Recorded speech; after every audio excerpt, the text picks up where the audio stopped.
All right, I'm still JK. I'm an alcoholic. I am in a pasta coma. That was good food. Woo! I'll get going. I mean, too many times, this 4-step where we're at it, have you ever, I remember being in old school AA and somebody would say they were on their 4-step and it was like, the people in the group would be like doing Hail Marys. I'm like, oh, I'm so sorry. I am so sorry. We'll pray for you. And this is not, it's best through my own experiences, as I got that last desire chip and I started on this path and lo and behold, within 2 weeks, I'm at this point. My 4-step is complete. My sponsor after the 3rd step gave me the hug and he sat me down and he went over the instructions for the 4-step. And he uses these little forms to keep us focused on the task at hand here. But as good as I feel on the 3rd step, right? And I've told you about some great experiences I've had doing 3rd steps. As great as I feel after my 3rd step, there's still a whole bunch of garbage blocking me from God. And if I don't get to the causes of what's blocking me from God, I'm going to drink again. And that's why at the bottom of the page it tells me next and at once. Vital and crucial, right? This is important. As good as I feel in 3, there's a whole bunch of stuff blocking me. And as I related back to the 3rd step, my job is to stay close to God and perform His work well. After I've done my 3rd step, God wants to see me in action. And part of that action is me getting my pen and paper and writing my 4th step. Not thinking about it, doing it. My actions show God how willing I am not to pick up a drink. And we used the little forms. The forms are based out of this book, right? Milk sour. Mom didn't bail me out of jail the last time. Her this, that. That's how I start the inventory. I just go down the list, right? All the names first, the people, all of that stuff first. Then what did they do to me? It's laid out precisely in this book. I don't need, the first 5th step I did was, it was one of those cathartic ones. It was in 1996. I'd moved back from Puerto Rico. And the guy told me how to do it. And I did it. And I had like 63 or 68 pages front and back of my stuff. And when I went over to this guy's house on a Saturday morning, and it was like literally, it was an 8-hour ordeal of me reading this stuff. And it was kind of cool for me because I hadn't shared a lot of that stuff. It was a nice cathartic experience at the moment of me dumping all of this garbage on this poor God's kid. I don't know why he didn't hang himself from the ceiling fan. But the problem with that is I did not understand the truth. I was all into the justification. Well, the milk didn't get here. It's supposed to get here on Monday. It got here on Wednesday, and it's this, and it's that. And it's I can make Dr. Phil weep on my story. I'll do it. All right? But if I don't understand the truth, this is all for naught. And so I get these things. I had one guy, I'm a Buddhist. I don't have any resentments. And I'm like, you know what, pal? If you were drunk on a bar stool, you'd tell me all about it. All right? So let's just cut to the chase here. All right? We say the prayers and we get our papers out and we start writing. And I do the resentments first. And then I go through the same thing with the fears.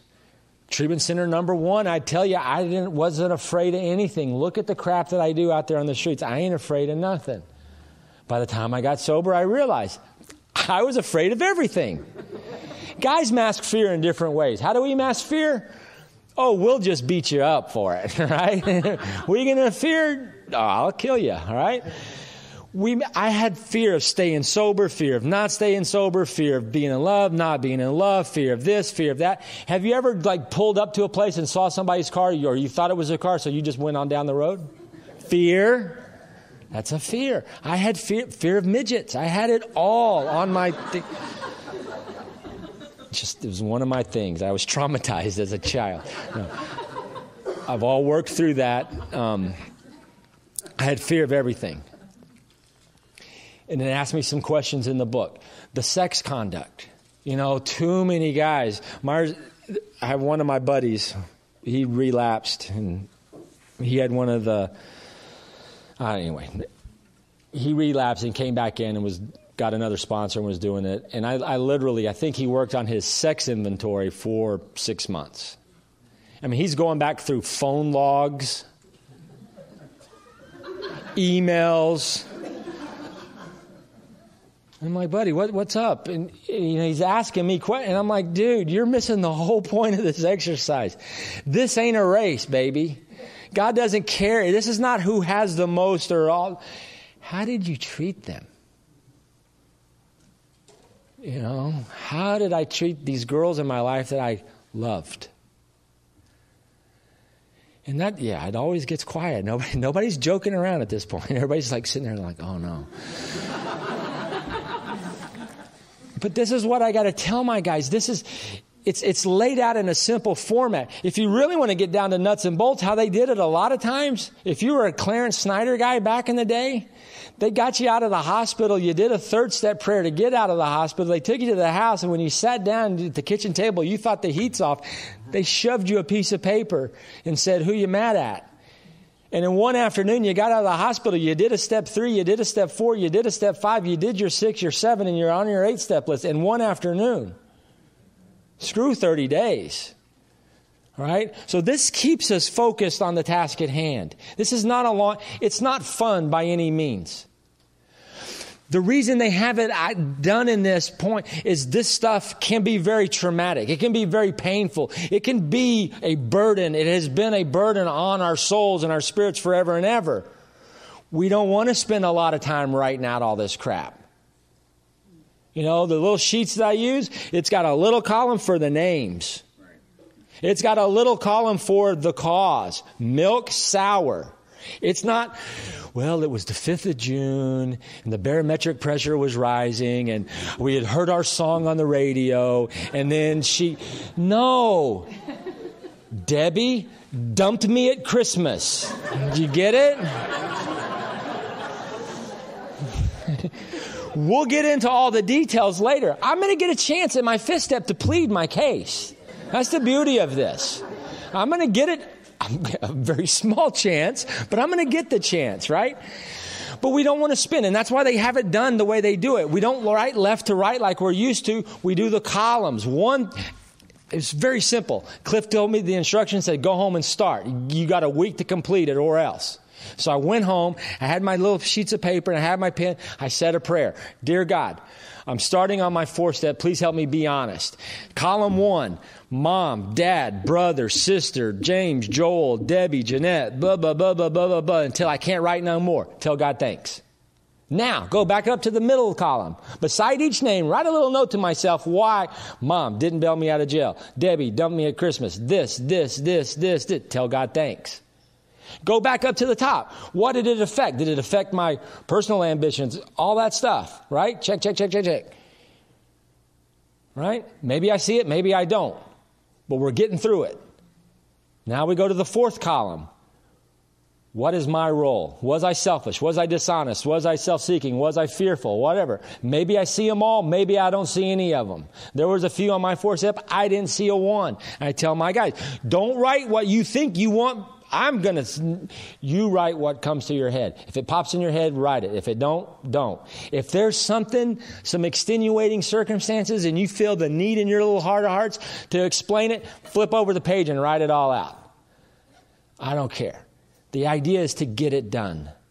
To get it done. Why? Because the actions I take show God I am willing to go to any length not to pick up the drink. I tell God thanks. I move on to my fears. List my fears. Answer the questions. Sex conduct. List those relationships. It's not that hard. But if I sit and stew on it, I will make a mountain out of a molehill like nobody's business, and I'll never do it. I'll never, ever do it left to my own devices. And so, like they say, S rolls downhill. This is the way my sponsor did it to him. I know that's the way Joe McQueenie did it to him, and I know that's the way I do it with my guys. And I give them the same instructions and the same parameters, and we go over the same stuff, and they get it done. if something pops up in the week. You know what I'm saying? I don't have a template on how to take guys through the steps. We don't have, we're starting on Monday, and by, 183 hours, every guy's different. There's guys that I know that can read with the best of them. They don't understand a darn thing. So I've got to literally sit down with them and do page by page and read this stuff and explain this stuff to them. I am not rushing anybody. But if I understand step 1, I've had my last drink. The clock is ticking. If I don't get to the power, I am going to drink. End of story. So that's why we don't waste any time. I guess I could pontificate on this a long time, but it ain't that hard. When you have Cliff sitting there telling you, it's pretty easy, and shoving the paper your way, here's where the rubber meets the road. I'm either going to say the prayer and start writing, or I'm going to do what I used to do, and it's start justifying. And then I can start asking people in AA land, this guy gave me a week. A week? You can't do that in a week. You need years. No. See, thank God for Cliff Bishop and guys like him, because he knows the truth. And the truth is I had a small window of time in my personal history to get sober. And if I'm taking a guy through the work, who in the hell am I to get between a man and his God? My job is just to arrange the meeting, right? Like Schwarzkopf said, my job is to arrange the meeting, right? All my job is to prepare them and give them the instructions so that they can do the work, and so that through taking their actions, they will get to the power that saves their life. And I'm not going to try to keep them at bay and do this long, drawn-out, cathartic. I'm not a behavioral scientist. I have no idea what they do. I just do what we do, and it seems to work. And if there's something that I forgot, or something that stuck in my craw, or if there's something that comes, I was blacked out a whole lot of the 90s. There has been stuff come up after my 4th and 5th step that I've had to call on and say, dude, all of a sudden I remember this. We have a way out, right? And it's clear cut. But the idea was to get me in a position to where I was open up to the truth. And in seeing that, and like Myers, I can't remember exactly how you said it, but getting rid of all the stuff that I think is me, but getting to the real me. And for me, it was just wham bam and in you're out and see the truth, and it was ugly. But we got busy and we started doing it, and that's the way my guys we do it. And I've got one here today that he can attest to the same fact. We wasted no time. Let's get in, roll up our sleeves, and let's find out what's blocking us from God. And the actions I take show God I'm willing to go to any length. And I think that's probably where I'm going to end up. If you cats got any questions, this would be a great time, because I know 4-step stuff, there's probably a million questions. Any questions? Anybody? Bueller? Yes. We have a mic coming your way.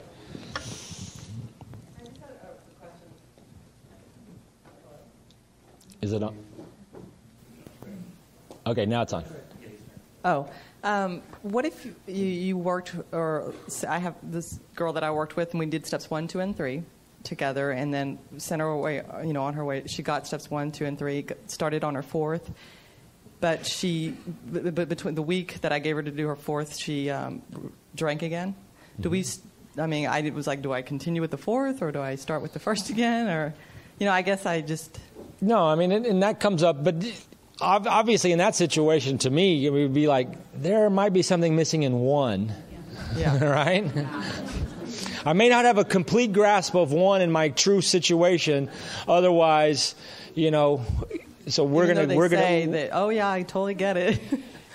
Lots of times people say that. I've said that. Oh, yeah, I understand my situation. But as long as I had a plan, as long as I felt that it didn't fully apply, as long as I was special... You don't really understand me. Nobody's been where I've at. As long as I had that going on, I was always going to gravitate towards not doing it. And so if I have a guy in that situation, we're definitely tap the brakes on step 4. Let's go back and revisit step 1 and see where we're missing the pieces. Because somewhere out there, you seem to think you can drink successfully, or you seem to think that you can control the situation, or you can just pull up when you need to so you don't. And obviously, that's not where I'm at. Yeah. So, yeah, we definitely backtrack. Yes, sir. Wait, okay. We got one up here.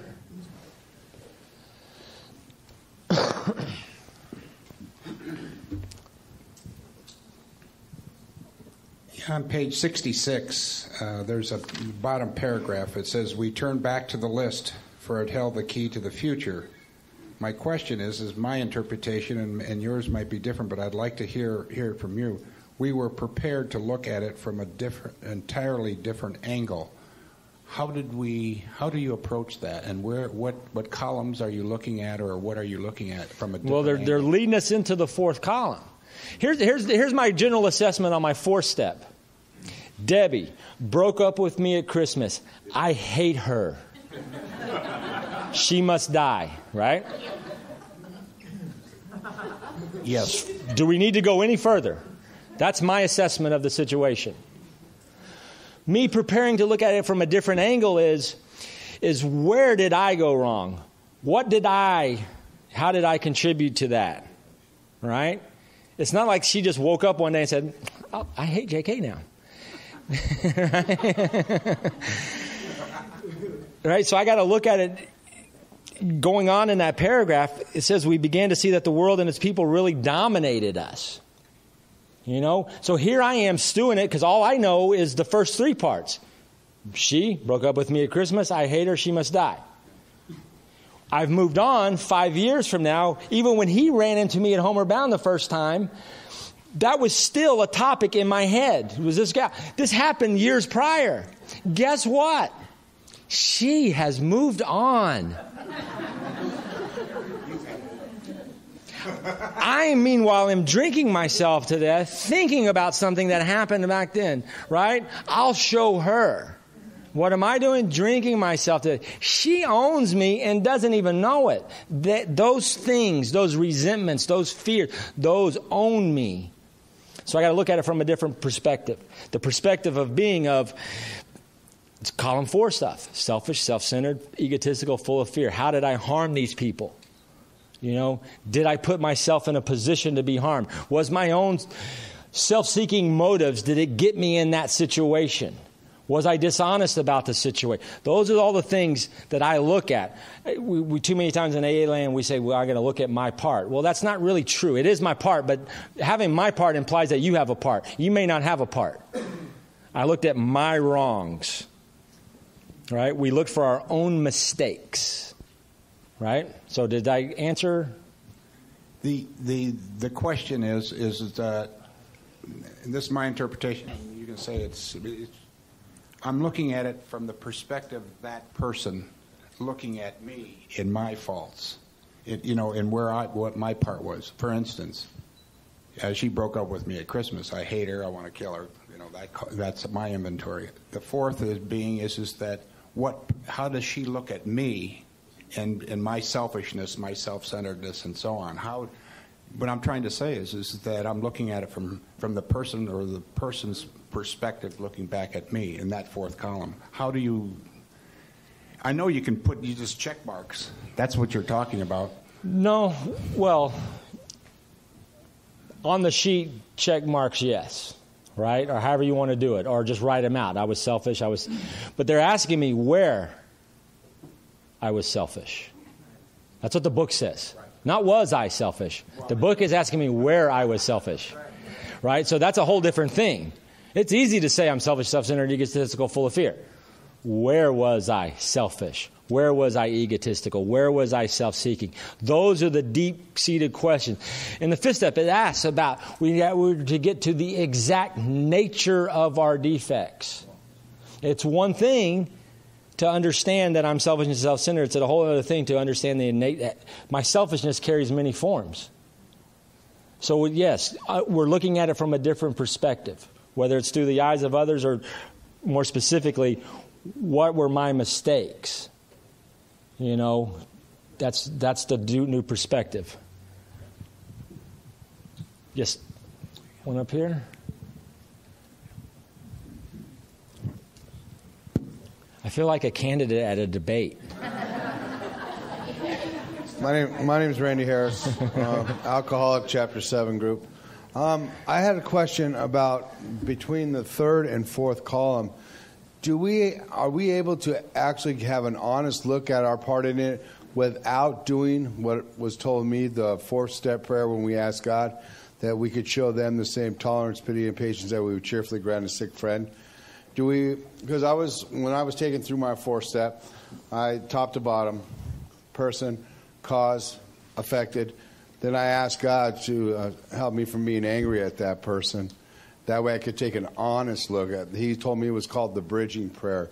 Is that something that the primary purpose group encourages, or is that actually, because to me it looks like it does through the reading of the literature that, you know, there's a prayer to be said before we actually look at the fourth column. And then what I don't understand is, it says we avoid retaliation in an argument. Who are we retaliating and arguing with? Because this is our inventory. Are we arguing with ourselves? Well, it almost looks like it's a preliminary to a nice step amends almost. Yeah, well... Thank you. No, that's good stuff. I'm trying to get this out succinctly. When I'm in the physical process of doing the inventory, yes, these are my instructions, all right? And writing these stuff on the page can be troublesome, and we've got a prayer for that, like you're saying. Obviously, at that position, I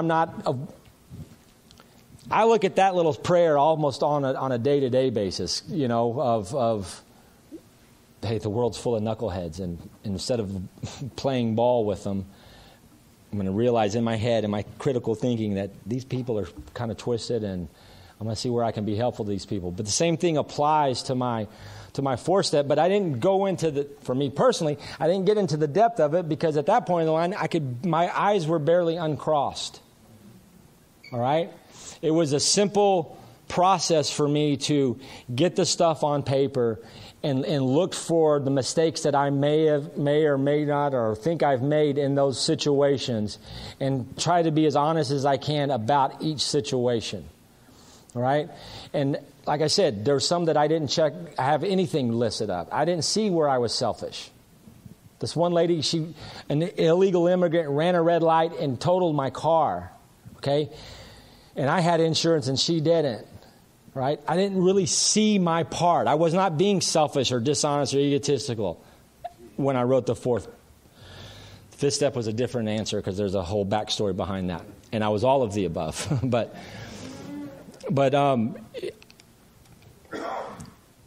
did I answer the question? Now I feel like Rick Perry. That's why he's not running. Yeah, okay. I'll pass off.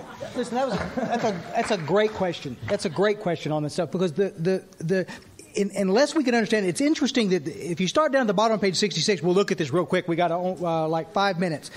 This was our course. We realized that the people who wronged us were perhaps spiritually sick.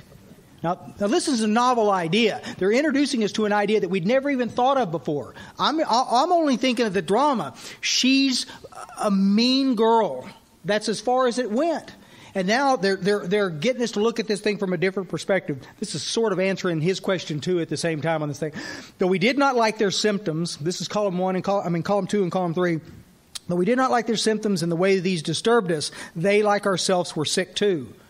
So now I'm beginning to look at these things from a different perspective. That perhaps these guys are spiritually battling the same battle that I'm battling, which puts them in instead of an adversarial kind of a relationship, all of a sudden it puts us kind of side by side heading down the same path. And it's an interesting thing how much drama you can get over with if you understand that they're struggling too. And the saddest part about that stuff is, guys, is that oftentimes we begin to realize that they're struggling with the same stuff that we are without a program to deal with it. which is a death warrant for them. I mean, this is a disaster for those guys. At least we can see clear and walk through the deal. We ask God to help us show them the same tolerance, pity, and patience we would cheerfully grant a sick friend. Wow, what a great way to look at this thing as we begin to scoop up some of these ideas and address these things. Yes. My sponsor helped me out on that. That was back in the 80s. He asked a simple question. Don't you think she would be... You don't have a mic, brother. Why don't we talk about this right as soon as we get done off this podium, okay? Because the taping, it's going to sound goofy. Even goofier than me, okay? And answer that stuff, guys. I think so. Let's go take a break, and then if we come back, if we have some more questions about this stuff, then we'll talk about that. And we're kind of heading into the home stretch around this 12-step stuff, which is really the reason we came to talk about this stuff. Thanks, guys.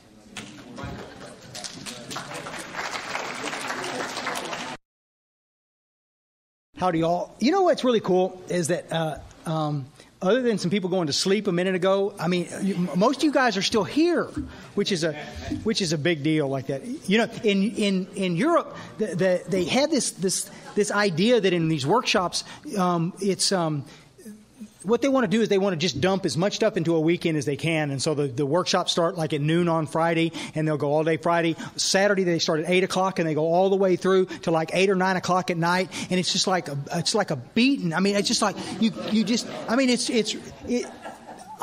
I got plenty to say. I mean, I can fill some time, and then they get up Sunday morning and they do it again and go until like 2 or 3 o'clock in the afternoon on Sunday. It's just too dadgum much. And so these guys that are organizing these things, we say, guys, listen, it's not that we can't bring some stuff to talk about, because we can. The deal is, though, is that I don't care how entertaining you are, I don't care how engaging you are as a speaker, you physically can't sit there that much. You just can't do it. At some point in time, you just go clink. And I'm thinking about, did I get the stuff out of the dryer? Did I, I just got a million things. My head just starts going like this. And we're going to avoid that at all costs, because the reality of what this is what I'd like you to do is I'd like you to leave here today feeling a bit engaged and a bit energized to go to your respective meeting places and this kind of stuff, and be energized a bit so that you can get a little bit of momentum going. That's what these things are fun for, rather than a verbal kind of a beating that just, holy cow. So what we're going to do is, I know the program says 5:30, but probably and truly, I just, for you clock watchers like me, and I'll live by it, what we're probably going to do, I'm going to kind of move rather briskly through this idea of 6, 7, 8, and 9, and we're going to talk specifically about some things that I think are important. We won't cover all of that deal, but what I'm trying to do is get this thing set up so we can spend a bit of time in the last hour that we're talking about this thing, talking about 10, 11, and 12, and JK and I'll split some of that stuff up. But really and truly, everything that we came to talk about was that. I mean, there's some other stuff that's important, but everything moves us to a place of those last 3 steps. And it's kind of ironic, because in a lot of places it's those last 3 steps that get kind of shortchanged, and we kind of skirt around them, and we talk about them very little, and we do very little around them. And the miracle of recovery, the miracle of who we become as sober members of this deal, all is determined by that. By how active and effective we are in those disciplines of 10, 11, and 12. And so we want to spend a little bit of time with that. But I suspect we'll be clear out of here by, even if we do Q&A, we'll be clear out of here by probably 4:30ish or 4:45 like this. So and maybe not even that late. But I guess because you guys need to.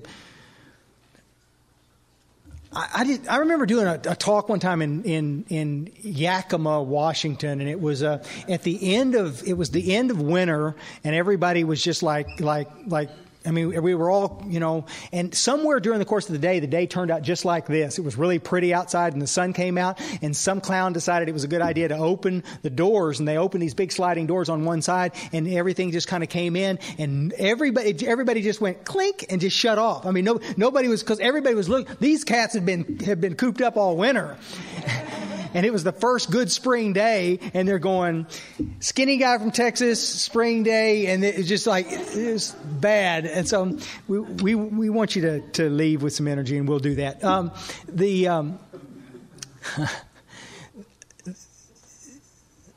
an amazing amount of questions and answers and comments, mostly comments around this inventory stuff that we talked about. I think that any time we approach this stuff and we look at it, there's a reason why this has been a real goofy part of our program and why it's been left up to a bunch of folks to move and manipulate some. I'm not saying that there hadn't been some exciting things that people have done in inventories, but by and large, I've seen this from both perspectives, both as a writing long and talking long and all this kind of stuff, and I've seen it doing it shorter and more abbreviated, and I can tell you beyond a shadow of a doubt that in a more abbreviated inventory, if you'll try it and trust the process, you'll begin to see that the stuff gets moved away quicker and cleaner. I want to tell you a quick story. It'll be story 10 minutes. I want to tell you the story, and while y'all just sit back and doze, and if you snore, I will poke you a little bit, but you're welcome to sleep. A guy asked me on the break, this is a little bit out of place, but I want to bring it here and set it right here because I won't have another place to put it. And there was a guy that asked me about doing multiple fifth steps earlier, and we were talking about that some, and we were talking about the idea of revisiting the idea of fifth steps. I was raised from the sponsorship lineage where you did one fifth step. God bless you. We did sponsorship lineage one time. We did the inventory one time, and then that was it. We were done with it. And you never did it. You stayed current in 10, 11, and 12, but you only did one inventory. Okay. And then my twin brother on the other side of the equation, the evil twin, Chris is from a sponsorship lineage where they do multiple fifth steps over and over and over again over a period of time. Okay. Now, I've come to a place in my recovery where I've looked at this thing from both sides and can no longer judge either way as being the end all be all. I see it's kind of like a double-edged sword. I see both sides of this thing. And so I'll tell you this story. 5 or 6 years ago, thereabouts, we were in Alaska. Chris and I were in Alaska doing a workshop, and it was a long weekend kind of deal. And what we decided, I don't know whether Chris decided it or I decided it, but one way or the other, we were going to be done on Saturday night about 8 o'clock. And rather, the sun was still up. I mean, at 8 o'clock at night, 9 o'clock, 10 o'clock, you could read a newspaper at 4 a.m. And I just said, why don't we just go to the airport tonight and we'll save the conference, the fare on the hotel room again, and then we'll just catch the flight at 6:30 in the morning. And we just finished doing this talk, and I thought, we're up and it's okay. You know, you got a little energy about you, and I'm thinking this is going to be great. Well, we get to Anchorage International, and the people are waning. There's just not very many people there, and we're starting to talk, and I'm grousing like a big dog. I mean, I'm cussing everybody. I'm just like I'm telling Chris stories about our family, and I'm hating my sister, and I'm hating this, and I'm hating that, and why is my mom this way, and this kind of stuff. And Chris is just sitting there kind of looking at me. I don't think Chris said anything the whole time like that. For like 2 hours, he's listening to me rail against everybody I know, and I'm thinking we're just making brother conversation. You know, it never occurred to me that he wasn't talking. I just like. Selfishness and self-centeredness, is the root of our problem. So we finally, Chris looks at me like this, and he's got his hands on his knees, his elbows on his knees, and he looks over at me like this, and he says, "How long has it been since you did some inventory?" And I went, "It's none of your business." And I just started looking straight ahead like this, and Chris goes, "No, really?" And I went, "I don't know, 14 years ago, something like that." And he goes, "Okay." He didn't say another word. Now, by that time, there's nobody in that airport. There's nobody there but me and Chris. There's a guy way down on the other end of that terminal with one of those floor sweeper things going like this. And that's all you can hear in that terminal is Chris and me and that guy down there. And so finally, after about 30 minutes of just sitting there looking at this wall, I said, "If I write some inventory, will you listen to it?" And he goes, "Yeah."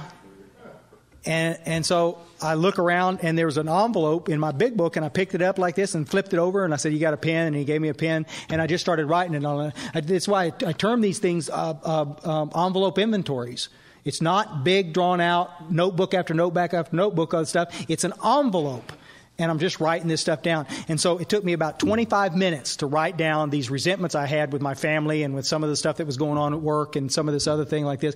And I'm just kind of writing this stuff down like this. And it's real quiet. And finally I get it. I finish it. I look at Chris and he says, read it. And so I read through it like this. And he makes very few comments. And there's a couple of times he looked at me and he goes, what about this? And he made a suggestion. And I went, okay. And a little bit later he made another suggestion. But basically that's just about it. And I remember setting it down like he said, that's it. And I said, yep, that's it. And I put it in my big book, and I'm just sitting there looking straight ahead. It's all quiet in there like this. And I'm thinking, I think I'll run to the bathroom real quick. And I get up and walk in there like this, and I'll go in this bathroom like this, and I'm standing there in front of this. I'm going to the bathroom. Okay, we're not. I don't know why I get myself in these cul-de-sacs I can't get out of. So I'm just sitting there like this, and all of a sudden I turn around and I'm washing my hands and I'm looking in the mirror, and all of a sudden I look at myself and I went, holy cow! And I'm telling you guys, I felt like I was brand new, sober, and clean as I've ever been. You understand what I'm saying? It was this weird kind of deal. I felt like big old dumbbells had been just lifted off my shoulders, and I just dropped them clunk on the ground, and I walked out of that bathroom. Let me tell you how, as I was walking out of that bathroom, some guy showed up in the terminal, and he walked in the bathroom just as I was coming out, and he's looking at me, and he goes like this when I walked by, and it took me a minute, it took me a couple of steps on the outside of the bathroom to know that I must have been grinning ear to ear when I walked out of that bathroom, because he's looking inside the bathroom to see if there's somebody else in there with me, but he's just like... But it's just, the reason I'm telling you this story, guys, is this area of fourth and fifth step stuff is an area that sometimes I think us older guys and gals tend to ignore. We tend to go, oh, I did that, I don't need to do that again. And I understand the wisdom around staying active in the disciplines of 10, 11, and 12, except that my experience was that I needed to go back and look at it again. I needed to go back and investigate those things as I went back through. And I remember walking back to Chris, and it was like I was floating down that terminal like that. It was just the craziest thing in the whole wide world. If you've been around for a little while and things have gotten a little stale and flat, even if you're carrying the message, guys, I mean, I'm a 12-stepping fool. I'm still doing a bunch of stuff. But even if you've done this, I think that it's possible to daily build up this sort of patina of ugliness in our life. They're not big, goofy drama. There's none of that going on. It's just little crazy things. Somebody said something, a little resentment here, a little bit. All of that stuff begins to stack up and begins to kind of haze things over, and pretty soon, trying to feel that sunlight of the Spirit is getting harder and harder and harder, and you're feeling more distance and this kind of thing. Try that. See what happens. It'd be the coolest. At the end of this inventory deal, they gave us some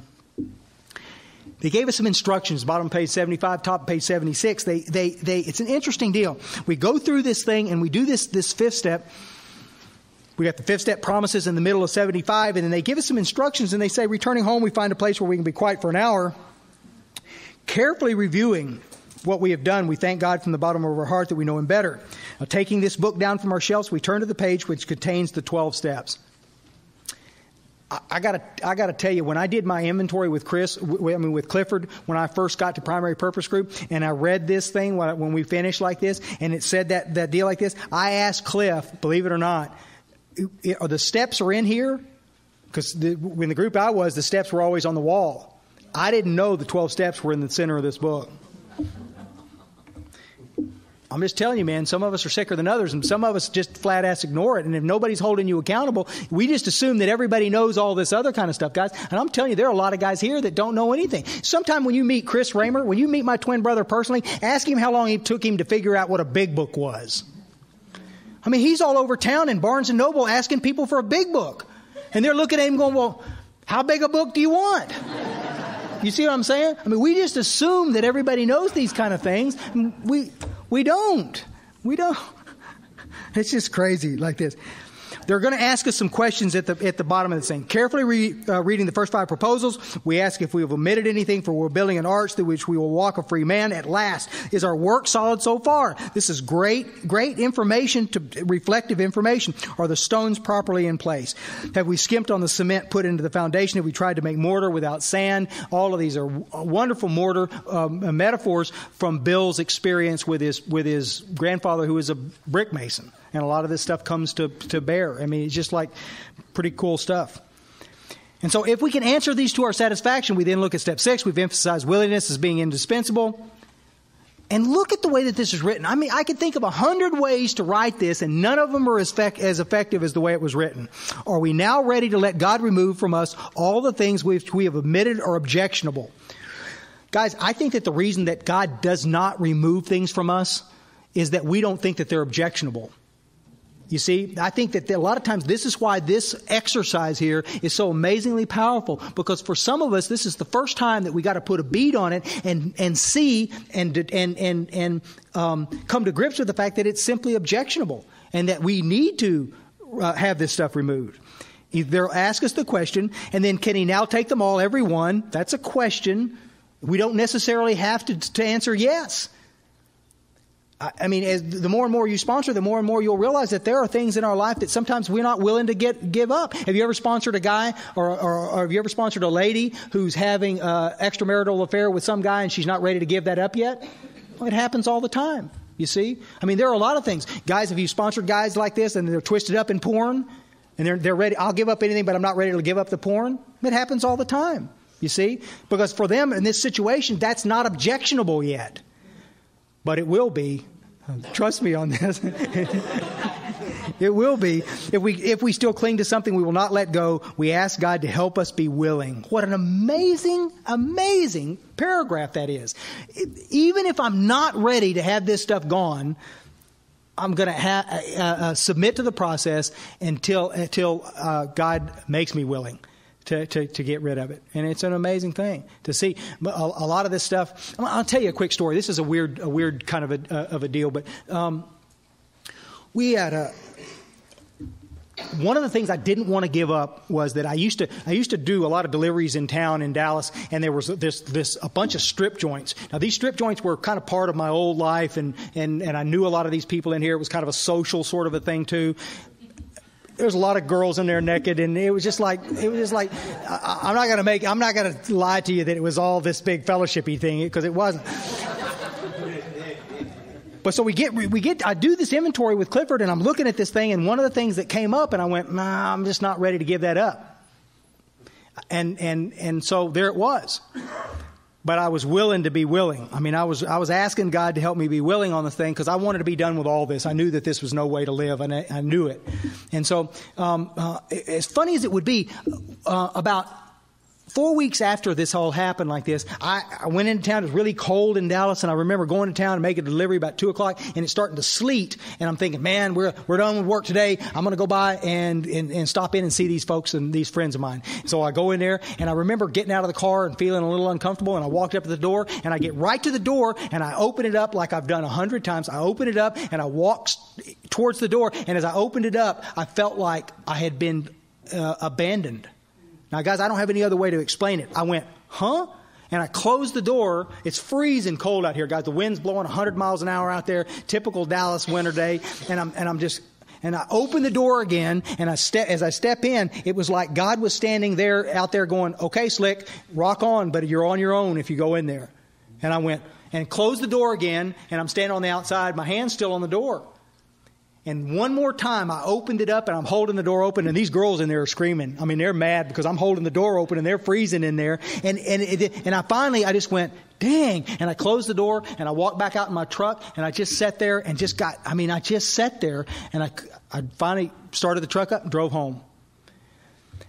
About a week later, I was same kind of situation, and I remember pulling back up into the parking lot of this place, and I stopped my truck, swung out of the cab of that truck, and my feet hit the ground in the parking lot of that place, and the same thing happened, the exact same thing. And it was like, rock on if you want to do, okay. But I'm telling you, I've never felt so alone and so hung out and so vulnerable than I did standing in that parking lot. He wasn't even going to let me get to the door this time. He's going to stop me as soon as my feet hit the parking lot.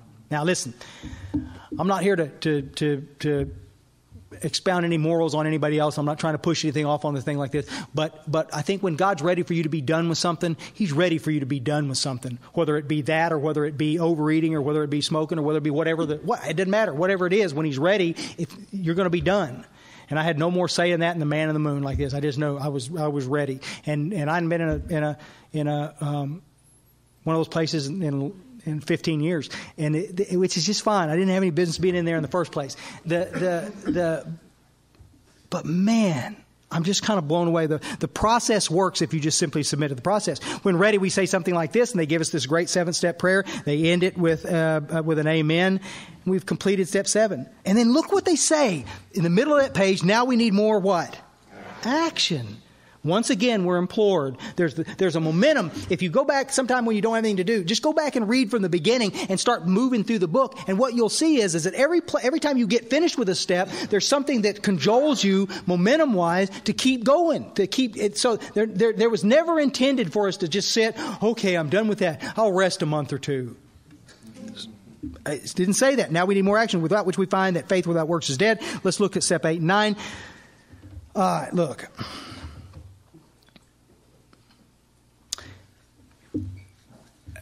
When we were doing your inventory, and I'm listening to your 5th step, I got a piece of paper laid out on a table in front of me. And as you're going through this thing, I'm making a list of the harms you've done other people, the things that I'm seeing. I'm going to ask you about these things, you see.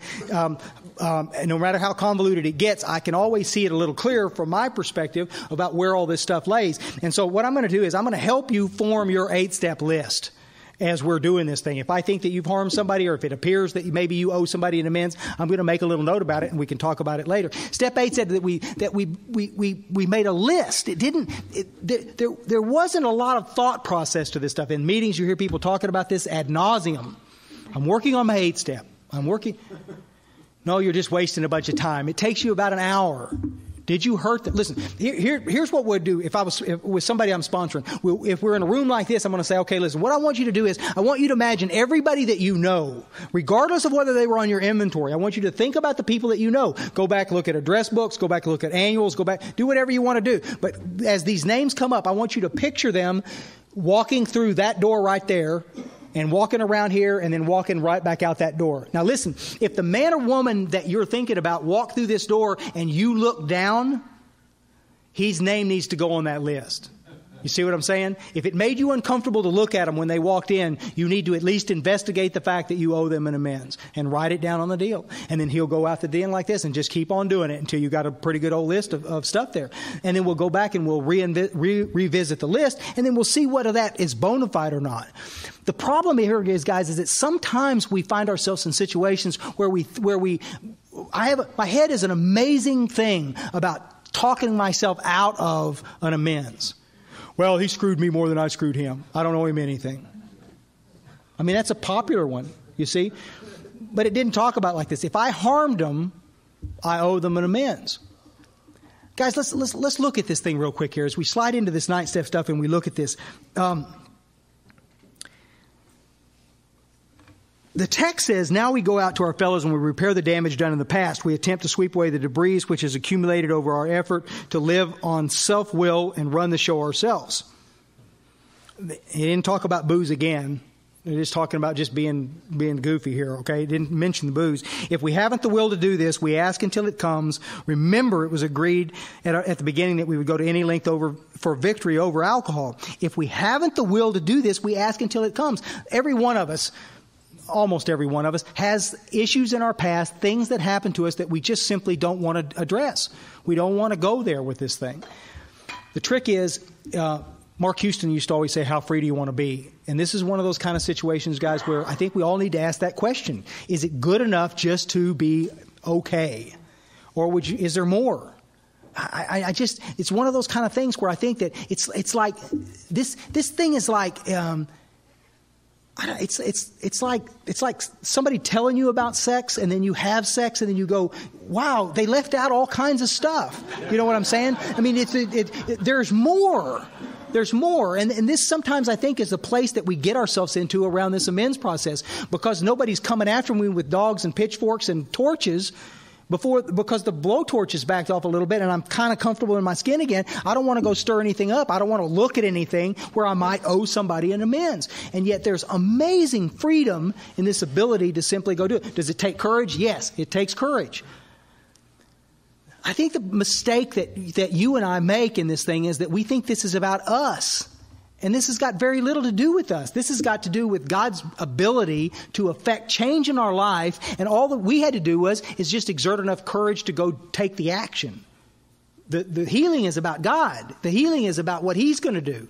And so when we look at this thing a little bit, this is not another lame-o way for you to manipulate somebody. This is a way for us just to say, I made mistakes. I did things that I wished I hadn't do. I owe you an amends for what I did, for how I treated you. I mean, how hard is that to say? Well, sometimes it could be pretty hard. But a lot of times it's not. A lot of times we just get lazy. And the thing that bothers me the most, guys, is that within our fellowship worldwide, what happens is a lot of times is that sponsors stay really dogmatically, really focused on guys up through step 4, and then they hear their 5th step, and then they just let them go. They just freewheel out there like this. And these guys run out there a couple of days and they realize that nobody's going to hold them accountable. Nobody's going to say anything to them like this. And those amends just go by the wayside. And so the experience of reconciliation that is so powerful is just right there, but we just don't have the courage to go do that. From a sponsorship standpoint, guys, what I'm imploring you to do is grab these little guys and gals that you're sponsoring and hold them a little closer through this process and be asking them. Once they get some amends made, once they start the process, stay with them. What's next? Let's talk about this tonight. What's next? You see, so don't let them stop, because once they stop trying to get it primed again, it could be hard. It could be never. And so if you can just kind of keep them going, I mean, stop and remember in your own experience. When you made an amends, what's the first thing you wanted to do? Go make another amends.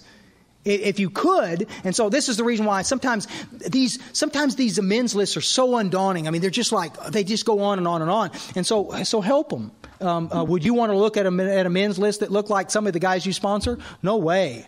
No way. And so what I do is when they bring me an 8-step list, I say, we're going to review this thing. This is like within a week after he does 6 and 7, at least within the next 3 or 4 days, I'm going to look at the list and he's going to bring me this list of names. And I say, okay, help me organize this. I want you to tell me who you owe money to and let's put them over here. And then we're going to move the list around. I want to isolate who you owe money to because you're flat broke and you're living in a halfway house. You don't have any money. So I'm going to move. You obviously can't make these amends yet. Let's move this over here. And then let's take these over here. And I want you to let's pick out 3 that you can do right now.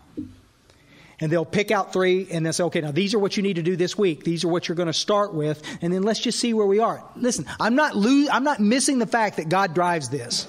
I'm not missing that fact. But we need to stay proactive and engaged as we go on through this stuff. You see all that, right? I mean, this is pretty easy to do. And then as he begins to go through this thing and see, you folks that have sponsored guys and gals doing this thing, do you understand how you've seen the experience of what some reconciliation can do when people get clear of, in your own experience too, you get clear of some of the stuff that you've carried for years and years and years, and you get it set right, and it's an amazing deal to watch these guys walk back into the room standing 3 inches taller. I mean, it's just the craziest thing. And it had nothing more to do than just a willingness to submit to a process and get on through the deal. We'll talk about that thing. At the top of page 77 is probably the most important part of the stuff that we're talking about around this amends stuff, because I'm thinking, okay, listen, I want to get these guys off my back. That's the reason I'm doing the amends. And they're getting ready to dash that against the rocks. At the moment, we're trying to put our lives in order. Yes, we get that, okay? We all understand that. But this is not an end in itself. Our real purpose is to fit ourselves to be a maximum service to God and the people about us. Sweet. This is the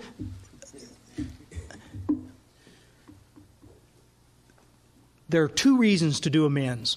2 concrete reasons. There may be others, but 2 that we're going to talk about. One, this idea of aligning ourselves with God's will. God doesn't want us frustrated and at odds with our brothers and sisters. So we're going to figure out a way to do this kind of stuff. This is how we get up close to God. We do what He asks us to do. The second thing is that in order to do amends, in the process of doing amends, I can quit being a phony. Okay? I mean, listen, how can you sponsor effectively and tell the guys, the proteges that you're working with, to what this process is about if you're still sitting on 10 amends that you haven't made? This is why sometimes, especially guys our age, my age, that are older in this deal, really, really need to be careful with this stuff. We need to go back and revisit this thing. And sometimes I think we just need to find a place, get quiet, get on our knees, and say, God, can you show me again who I need to make an amends to? And then sit down with a piece of paper and a pencil and rewrite another rewrite another 8-step list so that we can get current again, so we know who we got to go see. I think it's an amazingly important. I think that sometimes we'll find things that we needed to do that we hadn't done in the first place that we should have done. The book itself, I'm not going to get into it, but the book itself breaks this thing down paragraph by paragraph, and it tells us what to do in specific situations around money, around divorce, around jail, around the rest of this kind of stuff. And the deal has always been, how free do you want to be? If you want to be free, you're going to be a lot more diligent at the amends process. If you don't really care, you'll soft sell it. You'll kind of skirt around the outside like this. I'll tell you a quick story, and then I'll be done here. There was this guy that I sponsored in at Homeward Bound, where J.K. hailed from, and it's an indigent place. It's just not much, no fancy schmancy stuff, no saunas, no spa, no. It's just guys come in right off the street. They have nothing. They get sober, and it's cool. And so I'm sponsoring this guy there, and Jim is an interesting guy. I've asked him if I could tell this story, and he said yes. And here's the picture this situation. Jim had just got out of jail, out of the penitentiary, and he's got Aryan Brotherhood tattoos on both arms. He hates everybody. It don't matter.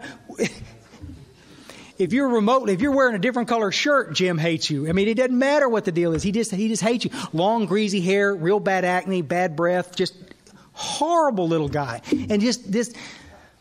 And naturally, he asked me to sponsor him. Okay, I get these guys. I mean, they just God loves to bring those guys into my life. And so we're working through this stuff, and he embraces the steps. He gets through this stuff.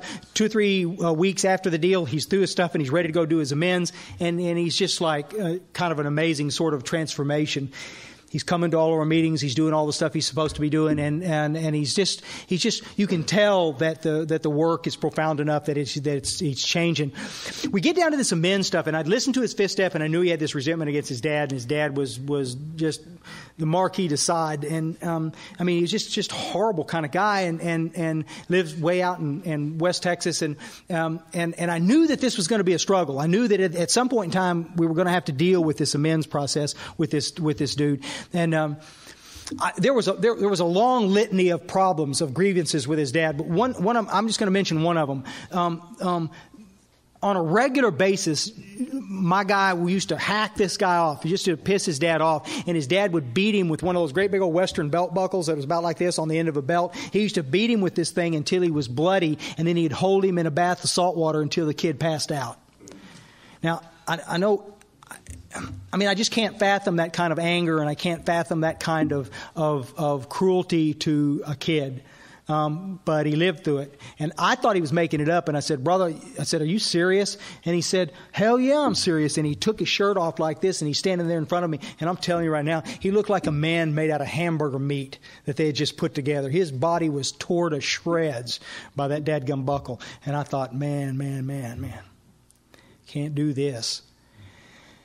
And so now I'm freaked to the max. I'm freaked times 10 because I don't know what to do. How do you get past this kind of abuse and this kind of stuff? And so we set out to deal with it. And he's got 1 day free, and he said, I'm going to go down there and make this amends. I said, okay, buddy, but listen, you do me a favor. You call me on the way down there. You call me. You got a brand new cell phone. You let me know what's going on and let me know what's happening. And I'm going to talk you way down there. And if you get down there and this thing starts going south, if you start making, trying to justify your behavior or any of this other kind of stuff, you stop and come on home. There's no sense walking into a buzzsaw. And he said, I'm cool. So the little crap, he leaves and he doesn't call me.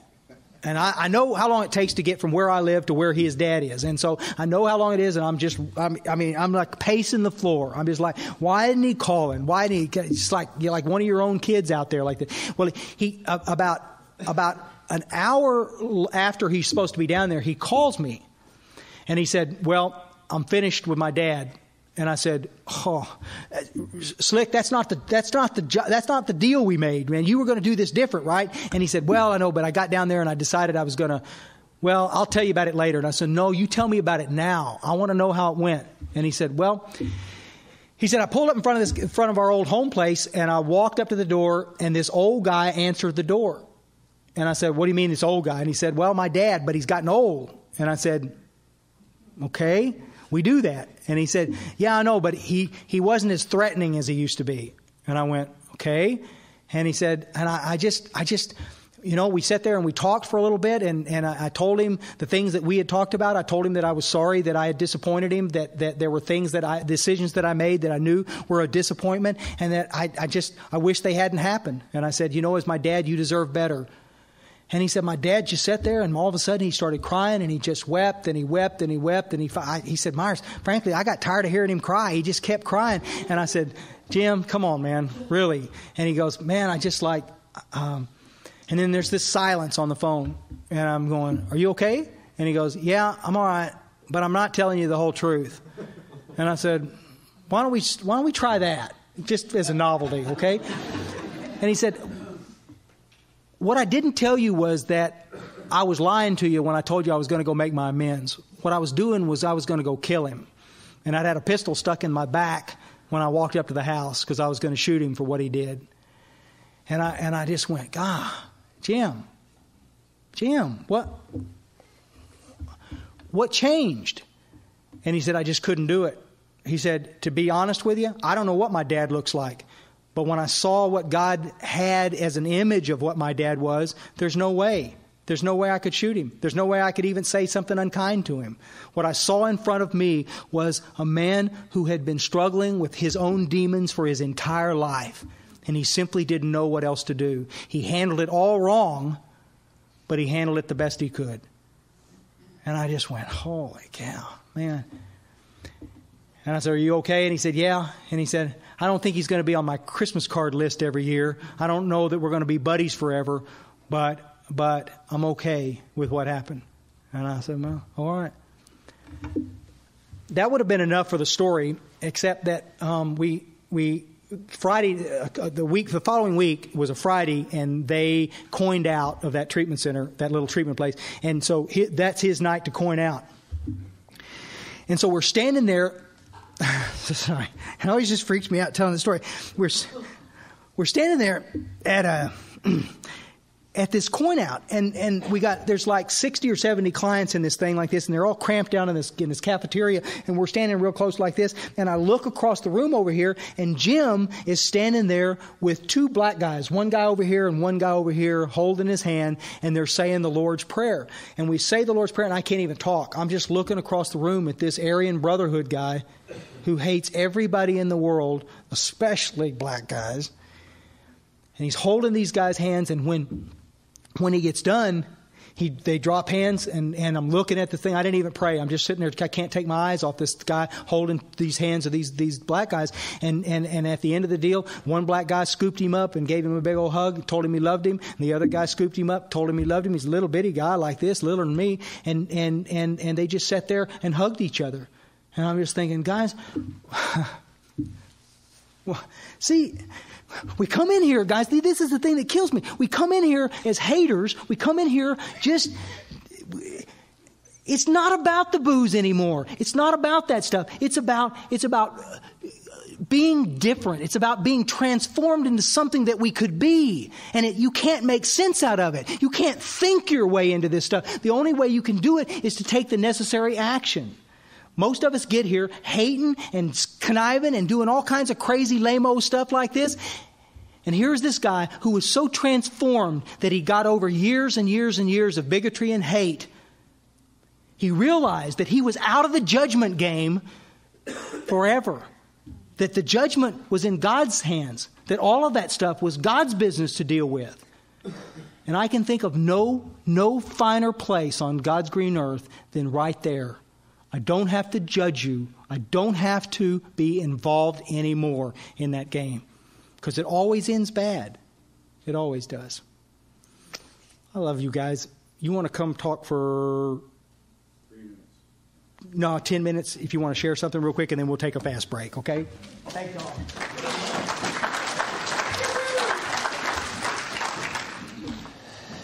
Wow, so you want to hear some of my lame-o amends?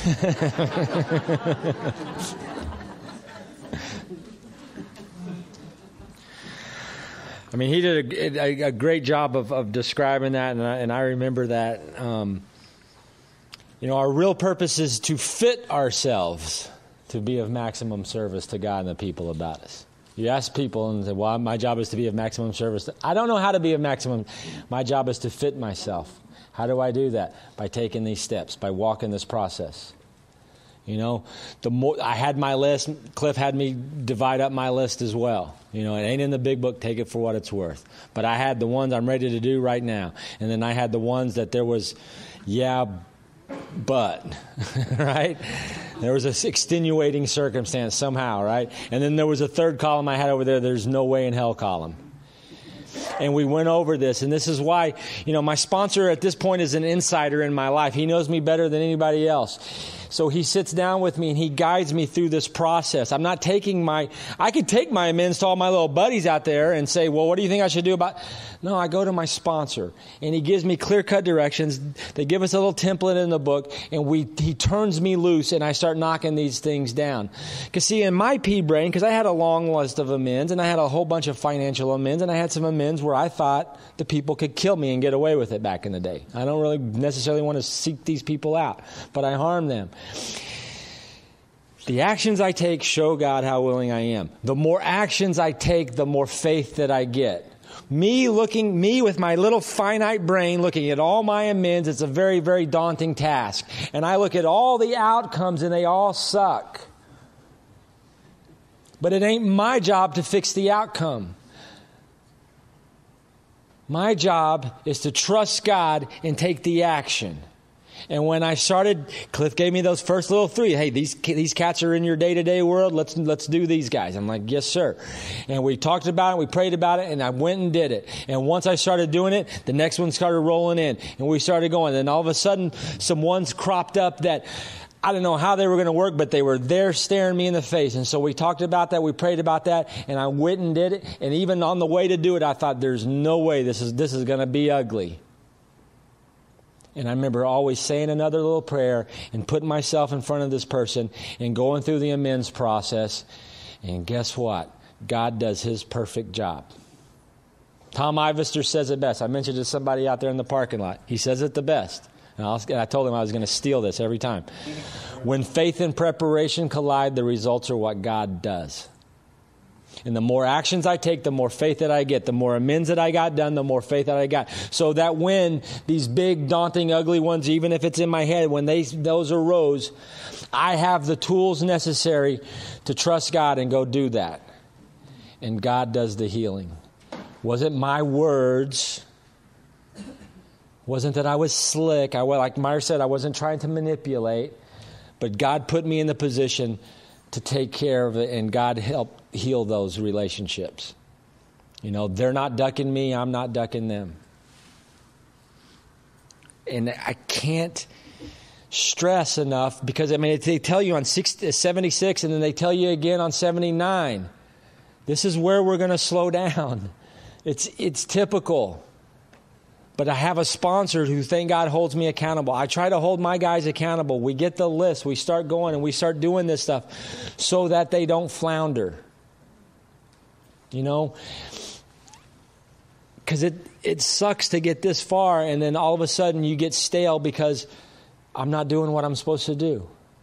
I can't say that I've done 100% of my amends, but I've knocked out, on my original amends list, I have knocked out everything that is on that original list with the exception of one. And it was one of the girls that I was told that I can't seek out. He said, when God wants you to make amends to this gal, she will appear. There was another one on that list. God saw to it that I get in contact with her. She got in contact with me. And that was one of those mind-blowing amends.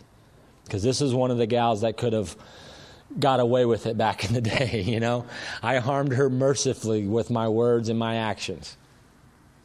And I had made amends to some other people I used to work with, and they were blown away, shocked that I was alive, and we did the amends, and I gave them my contact info, and I told them if there's anything I can do for you guys, just please let me know. And we went our merry way, and it was done, right? Lo and behold, unbeknownst to me, several months later, they were out to dinner, husband and wife, and they ran into this old girlfriend of mine. And they were catching up, and they're like, you're not going to believe who he ran into. And they told him a brief story and said, here's his number. And I get a call out of the blue from this chick. And I'm like, let me step outside. And I went outside, and she kind of told me some stuff. And I'm like, look, I don't know where you're at. I don't know where, I know she'd done some spiritual retreats. And I was like, if you got to pray about it, do whatever you do. I need like 15 minutes of your time face to face. I'll do it in a public setting. whatever you want to do, but I need to speak to you if you would be so kind to see me some point. And she says, well, I'll think about that. And she said, by the way, you sound good. I'm like, okay. I hung up the phone, and a few days later, I get a voicemail from her saying, meet me at Starbucks in Lakewood at 6 o'clock on Saturday. And I had gone over to Cliff's house on that Saturday, and I'm like, buddy, this is a biggie. Damn. So we went over it together. We prayed about it. I don't know why I'm crying, but we pray about it, and I get to Starbucks, and I get there early, and I see her drive up, and I make this amends, and it was a cool experience. And we didn't spend a whole lot of time after that catching up or anything. But, we chit-chatted for a few minutes. But, Cliff had told me, get in, get out, right? We're not here to catch up on 10 years. We used to live together. We're not here to catch up on all that. Get in, get out, man. Stick and move, baby. And so as I'm walking her back to the car, man, like he's saying, stepping out of the car into the parking lot, and he feels God. I'm walking her back to the car. And I've got this little voice in my head like, dude, this was your girl. Do this again. And I stopped her at the car. And I said, look, I used some stuff in our deal to harm you mercilessly, or however you say that word. And I put you in horrible positions. And I don't even know how it came out. And I said, you're one of God's princesses, and I had no right to do that. And like I said, I don't know how it all came out. And she stopped me when I was done. And she just kind of like thumped my chest. And she's like, dude, you rock. And I gave her a hug. And it was good. Never dated her. Never called her. We email occasionally. I mean, it's been years. But God fixed that. I'm not ducking her or her family. She's not ducking me. Her and her family know that they have a friend in AA now. Throughout the years, she's still in the restaurant business. Throughout the years, there's been a couple times where she's emailed me, say, hey, here's a buddy of mine. I'm going to have him give you a call. I've gotten to talk to their family and clear up all that wreckage. That's what God does. That's not what JK does. Left to my own devices, I'm like, well, screw them and move on. But no, I needed to take care of that, and God fixed that. Right? And so I've got one more out there that's like that. Don't know how that's going to go. I'm ready to go. But see, this is the stuff. We put God to the test. My buddy Kurt says, test God. I don't know how it's all going to work out. They may throw me out of the office. But my job is to rely upon God and walk through this program and walk through this process. The results are what God does. And that's all I got on that. Anybody? We're going to have a break.